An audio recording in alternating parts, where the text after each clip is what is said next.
time to talk NASCAR on Prime Sports Network. That means Eric Smith from RaceReviewOnline.net is here once again as we wrap up the weekend in NASCAR. And actually, we had an extra day to prepare because it was a Saturday night race, Eric. And last week's show, I talked about how I compared Richmond and Phoenix as like, we're going to put those two races over here, and all the other races were really exciting this season. But Richmond and Phoenix, they could have been a little bit more exciting.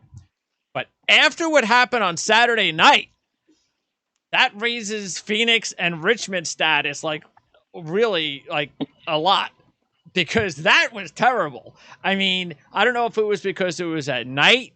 Obviously, they got the new car and all that, but they can't keep doing that at Martinsville. That was bad.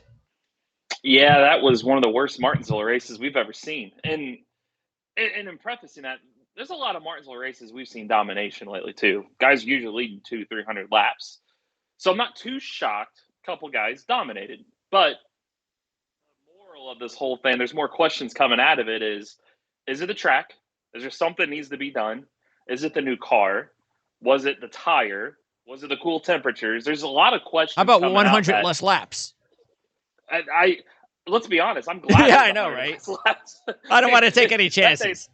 Could you imagine another 100 laps of that? I mean, it was terrible, and there's just no passing. And from what it sounds like, the tire wasn't gripping to the track too well, but it wasn't creating extra marbles, extra groove. Like, it just wasn't adhering to the track, or I'm sorry, it was adhering to the track too much to where it just wasn't laying down as much rubber as you normally see. So that was problem one. They thought maybe the cooler temperatures had a hand in that. Sure, I get it.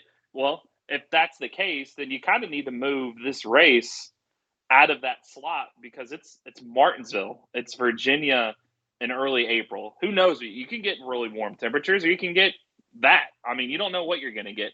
So if you want to keep it a night race, you might need to move it. And also, you could preface this too by saying the reason it was a Saturday night race is that time slot that week, and they don't want to go head-to-head against the Masters. That makes sense. I get it. But, they also made a good point. I think it was NBC Sports had an article. If you go head-to-head against the NFL in the fall, why can't you just go head-to-head against the Masters in the spring? Yeah. What does it really matter? And if that gets better conditions for a better race, because let's be honest. That's true. Yes.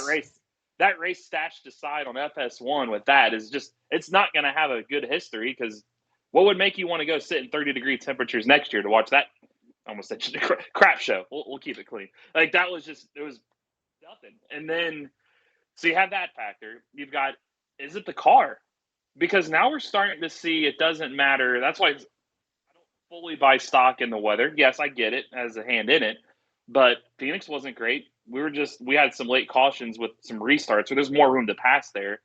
Richmond was the old school style of race. So you didn't really see a lot of passing like NASCAR wants to have. And now you get Martinsville. So that's three. Now we're seeing a trend. And the drivers are talking about the dirty air in Wake. It feels worse than the old car. You could suck up, but you hit that proverbial wall behind in Wake, and you can't fully suck up. You can't make passes because your car just gets terrible handling behind. I mean, that's why we saw. But just on the 1 mile tracks, you're basically talking about. Yeah, it's just those little tracks. You're not building enough draft per se, because you're not going fast enough. You're just hitting that dirty air. So I think that combine all of that is we got a problem. There's something needs addressed here. You need this. This is a new car, so you're not. I mean, how much changes can you make to the car? It's brand new. So I've seen a lot of people talk about, well, maybe we need to test. Maybe we need to go back and test there, because when you get to the playoffs, these are the tracks that are going to decide a championship. This one and Phoenix. Is this a night race? It'll end up ending under the lights. It starts late afternoon. Yeah. So we got to do Martinsville at night again. Yeah, it'll start during the day, but you know how the time, it's last weekend of October. So if you start at 3:00 in Virginia, by 5, 6 o'clock, it's dark. Not much of a difference. That race no. And again, it's late October. You very well could have cool temperatures again. It could be same conditions. So do you really want that? And then what we saw out of Phoenix, deciding your championship. That's where we are right Yeah. now. And the Phoenix scheduling, that ain't changing anytime soon, unfortunately. What No. about the tires? Can't you do something with the So tires? yeah, you can make it degrade quicker. I think you're going to have to. That's the easiest short-term fix is make the tires like the drivers kept saying it was almost too good of a tire. It just wasn't falling off. So you've got to come up with a way because cooler temperatures we've all talked about nighttime creates natural grip. It already is going to create more grip. So then you have too good of a tire, it just doesn't fall off. It's like racing on hockey pucks. It's not falling off. So you don't have that strategy in it. But here's the thing that let's just say the tires and the conditions and the car are what they are. Here's my one fix that I like to see them experiment with. And we talked about this on the IndyCar side. Let's get a different set of tires. Let's maybe throw a strategy play into this. Maybe something that because of strategy, there was no strategy involved in that race at all. Maybe strategy helps. Okay, I'm glad. All right, bring up strategy. So we've talked about this before. And we talked about this, I think, 2 years ago. And it's not getting any different. It's not getting any better. We saw it again on Saturday night. And even Clint Boyer, I think it was Boyer, or it might have been, who else was in the booth? Knaus. Okay, so Knaus. Yeah, it might have been Knaus. I forget the word they used. It wasn't stunned. It was something. When nobody pitted after Byron decided not to. Yep. How on earth? Now, I can understand maybe Logano. Okay, fine. But how on earth how does Ryan Blaney, how did anybody pass that? Dylan, maybe even. How do those guys not come in? Because if they come in, everybody else is going to come in. I think it goes to show that tires meant nothing, is what I kind of took. And they're saying stunned. And I think you hear the drivers talk after the race, like, I don't think it mattered. Even if you were on 100-lap old tires compared to new tires, I literally think that tires were that's how good the tires were. It didn't matter. That's why because I was listening to a little bit of the scanner in the end. All right, stay out. It doesn't make it. Because usually, like, oh, this might change everything. Does Byron pit and those behind stay out? Does he stay out? Everybody behind pits. You usually sometimes get that. I think the tire was so good, there was never a thought to, well, do we pit? Do we not? Because you'd lose track position, and that shows you the track position. Okay, the tires does that then mean if nothing changes, that when they come back here, that they should then also you're going to see a lot more different strategies as far as, hey, let's stay out longer, let's all sorts of different ways where we don't care if we have our tires are a little bit worn, we'll stay out. There's got to be those types of strategies that maybe will come into play again. I think you'll have that, and if it doesn't work, it's really not going to work. Or I think it's going to be a lot of shit show. I think you're going to see drivers wreck each other on restarts. Why not? I think especially since it's the playoffs. Yeah, because at that point, like Logano mentioned after the race, I didn't hit him hard enough. I couldn't get back to him. If I would have hit him harder, I forgot how durable he basically said these cars were, that you have to really hit somebody to move him out of the way. And remember that restart, he was there. Yes. But then he thought, he was being nice. Like, I'm not going to purposely wreck him. We'll take off because he got a good start. He was right behind him. I'll just get him on the white flag. I can move him out of the way the last lap. He just couldn't get back to him. It was because of the way these cars were. So I think knowing that, if you know that as a race car driver, they all clearly do, why'd you not just wreck them on the restarts now? And while you're already bunched up, if you can't pass, well, what better time can pass when you're on the restart? So I think you're going to see a lot of guys. Here's this, right, we're getting right here is where Joey had his only chance. Right there. Yep. And he missed it. And that's what he kind of was mentioning. He couldn't, you see right there, usually in the past you can run right back. He couldn't get to him. Like he said, I could not get to him. Yeah. He said at that point, that proverbial wall, he goes, it was over. I had my chance on the restart. So yeah, he just didn't have, that's not Martin. See, usually Martin, like right there, he barely moved him. He's just like, I didn't hit him hard enough. And I couldn't get to him to hit him hard enough. And I think the other factor, the gearing was wrong. These guys are shifting. So that's a naturally slowing your car down in the turn. So the whole thing was just off. I think that you basically need to redo everything that is with this car in Martinsville to try to get it back for the fall. But is there enough time? I mean, we race every week -1 the rest of the way. I don't So know. can you really truly get this, or is this an off-season thing? But And I it's the think short track racing too, which is what yep, everybody. It's what we all counted on in the past when we had so much bad racing. All right, at least yep, from now we're going to a short track. Maybe something could happen, but now that's gone the opposite, and they've taken away our Bristol race for this dirt crap. So we're not going to be able to find out how good Bristol can be until what 6 more months from now, whenever the real Bristol race occurs. yep. So it's not good. When is No, the next short track race? I think it's a little while. Probably, I mean, technically classified as a short track, but I don't necessarily Dover. It's not doesn't race like a short track. That's a mile track, so technically, but it might be Richmond back in the summer. It might be back to Richmond So because Martinsville's in the. so Elliott and Byron led 397 of 403 laps. The only lead changes was the pit And sequence. No, there were 0 passes for the lead all that's night. terrible. And we didn't even talk about the fact that Chase Elliott he wins the pole, fastest in practice, dominates early, probably led the first 185 laps, I guess. Yeah, And yeah, yeah. then kind of disappeared a little bit. It's like, what's going on with those guys? It shows you where one slowish pit stop where your teammate beats you Gets off, in and they get to dirty air. Yeah. You can't get back through there. It shows you he had a good car. Or was his car truly that good, or could nobody pass him early? It just kind of shows you like there is nothing you can do about it. Clean air is going to be clean air. So it also rewinds back to last year when we talked about when the car. Why'd you not test more?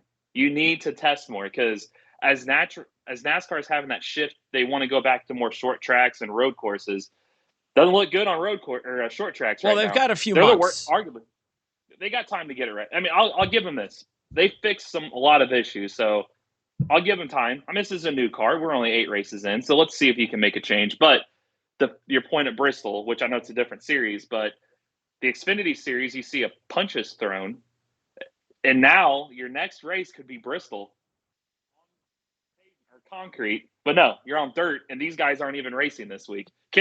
You have natural drama? It's right there.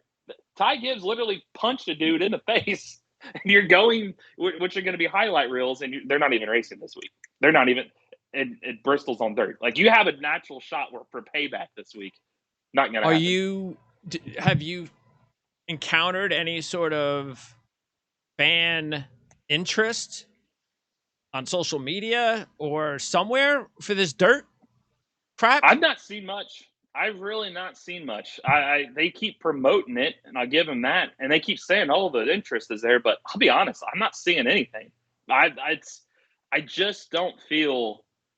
I feel like it was warranted for another experiment, but I really feel like diluting it on Easter night. It just does not make sense to me. This just does not seem like a good idea to have a race on Easter night on dirt. I just and really look, we said this before. I don't mind if you want to throw in this dirt race and take away one of your 6 road courses or whatever, or I don't know. You can take away something else, but you can't take away Bristol. I mean, that's the thing that kills me more than this dirt race is you've taken away one of the top races of the season. It makes no sense. And I get at first why they did it was that spring race was there's barely anybody going anymore. It was kind of like the same as the fall race or the late summer race, just not day. It was just during the day instead of night, but nobody was going. So they thought, I think they were fearful they were going to lose the date. Like, oh, NASCAR, because NASCAR doesn't Bristol. own this track, they can. Yeah, okay. Yeah. Why don't you just take away the whole sport if you're going to take Bristol away? Come on. Bristol's one of the few that you need to go twice. And even if there's not that many people in the stands, it's a good crowd. The track's so big. But I would rather see, like we talked about last year, if you're going to run dirt, there's dirt tracks around this country of ours. Plenty and you of don't them. have to, you don't have to manipulate the track. They're made for it. Yeah. It just seems awkward again. So I'm glad they're doing it at night because that's why dirt tracks are run around the nation at night because it just natural conditions make it work better. So I'm glad all right, we'll see how that works. Yeah. But Easter night, I think it's going to flop. I just don't see people are not going to travel if you don't live in the area, and there's not many people that live in that area. It's mountainous. Why are you going to travel on Easter to the mountains? It just doesn't make sense. So, and especially a night race, so you can't take kids. Why didn't they do Easter it on night. a Saturday night? That's what I don't understand. Well, they think Easter. I think they think, which this is where a little bit naivety comes from. Well, NFL's got Thanksgiving, NBA's got Christmas. Why can't we have Easter? Well, NBA on Christmas is day games. NFL on Thanksgiving. Most of them are day games. Games. Why do you think this is going to work at night? There's people are doing Easter egg hunts and church services. Everything's during the day. If that's what you're after, and I get it because it's the dirt. If anything, try the dirt or the race without dirt during the day on Easter. But you have to run dirt at night, and that's why I just have this feeling it's going to flop. I hope so. I don't think the stands. I hope so. We don't have to do this again. The stands are going to. No, I don't think the stands are going to look any better than it did in the spring race when you're on concrete. I don't think. Yeah. I don't see how that's going to happen either. All right. So obviously you have everything from this race, this exciting race at Martinsville at racereviewonline.net. So you can check that out. And how quickly do you turn it around and post it on your website? You talking about like the race recaps? Like that night, that when it's over. Yeah. It's a long night for you usually. So a night race, you're not really, it's let's get the kids to sleep. And then I've got the whole night to work on my report. Or if you're there in person, it's like, well, guess I'm not getting back to a hotel until the morning. Yeah. So, it's usually night races. That's what's good. What people are saying for the media side, that when you have a dull night race, it's like, oh, cool. I'm going to be done early because there's really not a whole lot to talk about. So for the back end side, like, well, this is easy. Yeah. But if there's a lot of drama, then it's like, oh, this is going to last for a while. But yeah, that's why a lot of the media and the drivers prefer day races because you have the rest of the night. Yeah, no, that's true. But night races, just for some reason, just are not pulling a lot of I think in this 21st century, people are busy. People have things they like to do at night. And they don't pull the ratings like they used to, which is why you see it shift. Well, again, we don't need to get into the whole thing about Sunday, like the Richmond race, airing that it's starting at 3:00. It's like, it just doesn't, come on. I mean, it doesn't make any sense. Move them earlier. There's nothing else on at 1:00. There was no IndyCar race. Just go ahead, start at 1:00, 12:00. What's wrong with you people? You'll get more people. Yep. I don't know, but that's all right. Anyway, we will be back to preview the race we just trashed, the dirt race. So this recap will be posted on Tuesday, and the race preview will be posted. Who knows? Maybe we'll post it on Tuesday as well, but no later than Wednesday. And then check out, of course, racereviewonline.net for your preview of the dirt race. When does the preview go up? Tomorrow. All right. Wednesday. On Wednesday. Wednesday. Okay. Yeah, Wednesday. Sorry. Yep, Wednesday. All right, Eric. We'll talk to you in a minute. All right. Sounds good.